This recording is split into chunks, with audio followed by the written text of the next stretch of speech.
Greetings, friends. I'm sending this message from my home in Maryland.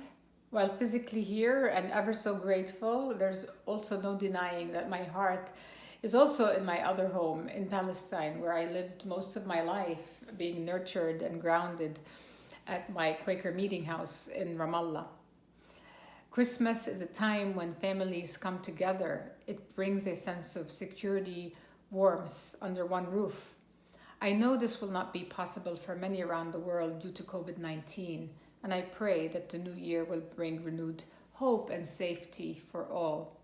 But for Palestinians, this has been their reality well before the pandemic, and surely after it passes. Palestinians will continue to be subjugated to daily atrocities of losing their homes to demolitions, their inability to worship in churches and mosques, especially in Jerusalem, and the restrictions on their movement and ability to celebrate together with friends and family hampered. Palestinians in the land of Christ have had to deal with the pandemic of occupation for decades. The piercing cries for freedom and justice from the alleyways of the refugee camps, from the village orchards and the bustling city streets ring in my ears every year. They are calling on all of us, not to save them, but to stand with them as we stand against all other oppressions in prayers and also in bold action. The hope for peace in Palestine and Israel does not lie with the new administration. Let us not kid ourselves. We've been there, we've done that. Hope lies with the people, with public opinion shifting, with social justice activists and global movements, with youth.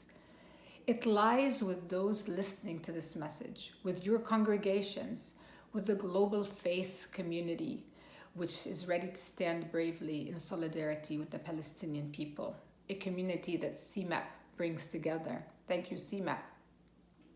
Our church communities are making great strides, yet we can do better to cast our nets wider, to challenge ourselves as righteous truth tellers. My community of Palestinian Christians and Muslims are aching for courageous voices to speak up, to stand on the right side of history, to name the wrongs, to speak truth to power, to thwart intimidators who distort the facts under the guise of anti-Semitism.